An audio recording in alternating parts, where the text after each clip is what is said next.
축구팬 여러분 안녕하십니까? 정말 믿기지 않아요. 지금 월드컵 아시아 예선이 말 그대로 혼돈의 카오스에 빠지고 있습니다. 특히 오늘 우리가 집중해서 살펴볼 나라는 바로 중국입니다.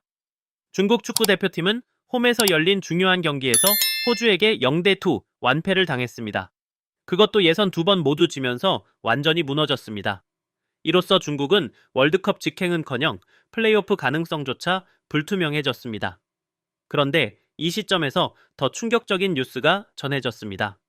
바로 이미 본선 진출을 확정지은 일본이 자국 홈에서 열린 경기에서 사우디아라비아와 0대0 납득하기 어려운 무승부를 기록했다는 겁니다.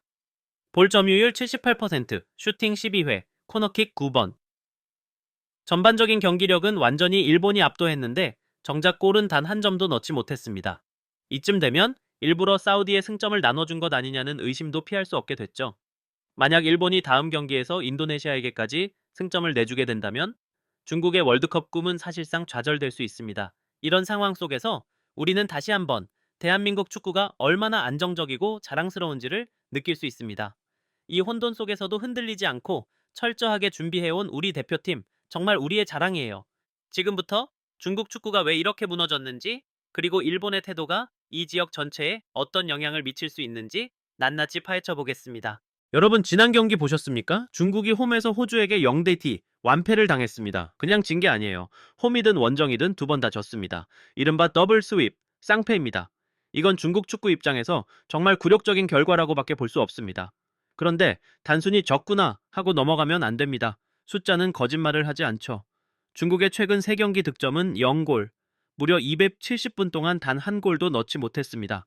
슈팅은 경기당 평균 6.3회, 그중 유효 슈팅은 겨우 1.3회, 즉 골문으로 날아간 슛이 거의 없다는 얘기입니다.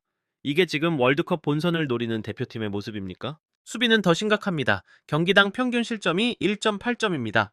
공격도 안 되고 수비도 무너지고 이쯤 되면 경기장에 서 있는 것 자체가 고통이겠죠. 자, 여기서 우리는 왜 이런 결과가 나왔는지를 들여다봐야 합니다. 첫 번째, 수비 라인이 지나치게 낮습니다. 상대가 전진해오면 밀리기만 하고 전혀 압박을 하지 못합니다. 결국 상대에게 공간을 내주고 골까지 헌납하고 마는 거죠. 두 번째, 중원 연결이 완전히 끊겨 있습니다. 미드필더들이 제 역할을 못하니까 결국 수비에서 공격까지 연결이 안 돼요. 그 결과가 뭐냐? 무의미한 롱볼, 즉 뻥축구로 전환됩니다. 하지만 이마저도 상대 수비에 가로막히면서 제대로 된 공격 전개가 단 한 번도 없었습니다. 세 번째, 전방 압박이 아예 없습니다. 공을 뺏기면 그 자리에서 그냥 멈춰요. 상대는 여유 있게 공을 돌리고 자기 리듬대로 경기를 풀어나갑니다. 이건 기본적인 훈련, 그리고 정신력의 문제입니다. 이쯤 되면 진짜 묻고 싶습니다. 이런 전술, 이런 준비로 정말 월드컵 본선 진출이 가능하다고 믿는 겁니까? 경기장 안에서 뛰는 11명만의 문제가 아닙니다. 감독, 코치진, 협회까지 전반적인 시스템이 전혀 준비가 안 되어 있다는 뜻이죠. 이건 단순한 패배가 아니라 조직력, 전략, 멘탈까지 모두 실패한 결과입니다. 중국 축구는 지금 단순한 부진이 아니라 시스템 자체가 고장난 상태입니다. 여기서 우리는 다시 한번 묻습니다. 강해진 아시아에서 중국은 도대체 어디로 가고 있는 걸까요? 그리고 이 같은 혼란 속에서 대한민국은 어떤 준비를 하고 있는 걸까요? 다음 파트에서 그 해답을 함께 찾아보겠습니다. 자, 그런데 말입니다, 여러분. 여기서 상황을 더 혼란스럽게 만드는 소식이 하나 있습니다. 바로 일본 대표팀의 최근 경기 태도입니다. 일본 vs 사우디아라비아. 결과는 0대0 무승부. 그런데 내용은 정말 이상했습니다. 일본의 점유율은 무려 78%였습니다. 슈팅 12개, 코너킥 9개, 공격은 압도적으로 진행됐습니다. 반면 사우디는 단 한 개의 슈팅, 그것도 유효 슈팅은 아니었습니다. 근데 결과는 0대0이라니요? 아무리 봐도 이상하지 않습니까? 도대체 누가 봐도 일본이 경기 내내 밀어붙였는데 골은 하나도 안 났고 사우디는 사실상 수비만 하다 끝났습니다. 이걸 두고 팬들은 의도적인 평화조약 아니냐는 말까지 하고 있습니다. 물론 단정 지을 수는 없습니다. 하지만 이런 결과가 반복되면 의심은 쌓일 수밖에 없습니다. 게다가 일본은 이미 본선 진출을 조기에 확정 지은 상태입니다. 즉, 남은 경기에 굳이 이기지 않아도 되는 상황입니다. 사실 그 전에도 비슷한 일이 있었습니다. 앞선 경기에서 일본은 사우디에게 승점 3점을 넘겨줬고 심지어 지난 예선에서는 베트남과도 1대1로 비기며 논란이 됐습니다. 이제 문제는 그 다음입니다.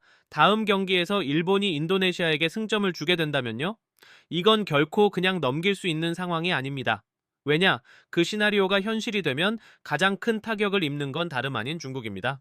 중국은 지금 조 2위 경쟁에서 인도네시아와 승점 싸움을 벌이고 있기 때문이죠. 일본이 인도네시아에게 비기거나 심지어 일부러 져주기라도 한다면 중국은 월드컵 아시아 최종 예선 진출이 좌절될 수도 있습니다. 결국 이 상황은 단순한 경기 하나의 문제가 아닙니다. 동아시아 전체, 나아가 아시아 축구의 공정성과 투명성 문제로까지 연결될 수 있는 민감한 사안입니다. 일본은 과연 마지막 경기에서 어떤 선택을 할까요? 그리고 중국은 이 불안한 상황 속에서 어떤 전략을 들고 나올까요?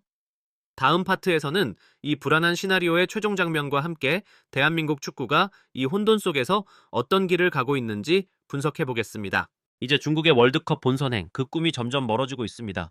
현재 중국은 조 2위 싸움에서 벼랑 끝에 몰려 있고 남은 희망은 단 하나, 다른 팀의 결과에 기댈 수밖에 없는 처지입니다. 예선 상황을 정리해보죠. 중국은 현재 승점 8점, 남은 경기는 단 한 경기, 그것도 홍콩과의 경기입니다.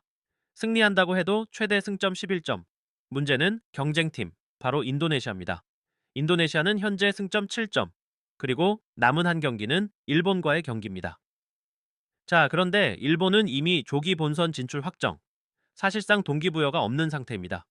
만약 일본이 인도네시아에게 승점 1점이라도 배려하게 된다면 인도네시아는 8점에서 9점, 혹은 심지어 10점까지 도달하게 됩니다. 그럼 무슨 일이 벌어지느냐? 중국은 승점 11점을 쌓아도 조 2위를 내줄 수 있습니다. 즉 월드컵 최종 예선 티켓이 날아가게 되는 거죠. 이쯤 되면 이건 축구 실력만으로 승부가 나지 않습니다.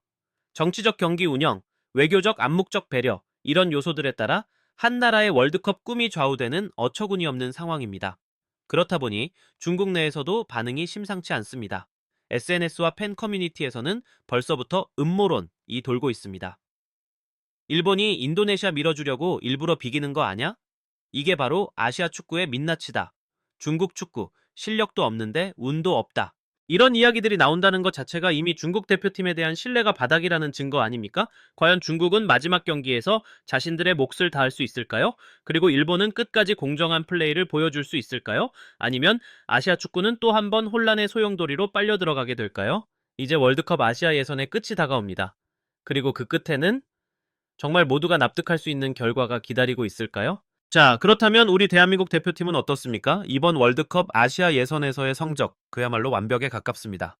전 경기 무패, 단 한 번도 흔들린 적 없는 압도적 경기력, 평균 득점은 무려 2.1골, 평균 실점은 고작 0.4골, 공격과 수비, 그 어느 쪽도 틈이 없습니다. 손흥민 선수는 경기마다 얼골 이상의 직접 관여, 아시아 무대에서 클래스가 다르다는 걸 매번 증명하고 있고요.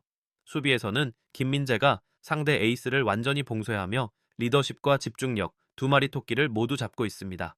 이건 단순히 잘한다는 수준이 아닙니다. 이 팀은 실력, 정신력, 조직력 모든 면에서 준비된 팀입니다. 누가 봐도 아시아의 자존심이라는 말이 전혀 아깝지 않죠? 그리고 가장 중요한 차이, 바로 마음가짐입니다. 중국이 외부 변수에 흔들리고 경우의 수에 집착하고 심지어 팬들 사이에서 음모론까지 퍼지고 있는 상황과 달리 우리는 오직 실력으로 증명하고 있습니다. 누구를 만나도 우리가 할 경기를 하고 그 결과로 당당하게 본선에 진출하는 것. 이게 바로 진짜 강팀의 모습 아닙니까? 결국 이 차이가 월드컵 본선에 서는 나라와 TV로만 보는 나라의 결정적인 격차라는 것, 누구보다 축구팬 여러분들이 가장 잘 아실 겁니다. 자랑스러운 축구팬 여러분, 우리가 지금 보고 있는 건 단순한 경기 그 이상의 의미입니다. 이건 축구를 넘어 국가의 준비력, 축구 문화, 그리고 정신력의 대결입니다. 대한민국은 언제나처럼 정정당당하게 실력으로 승부할 것입니다. 흔들리지 않고 눈치 보지 않고 그저 우리가 잘하는 방식대로 나아가는 것. 그게 바로 대한민국 축구의 자존심 아니겠습니까? 자, 여러분, 이런 깊이 있는 분석과 열정 넘치는 해설을 계속 듣고 싶으시다면 김준석 해설위원 채널 구독과 좋아요, 그리고 알림 설정까지 꼭 부탁드립니다. 여러분의 관심과 응원이 대한민국 축구를 더욱 뜨겁게 만듭니다.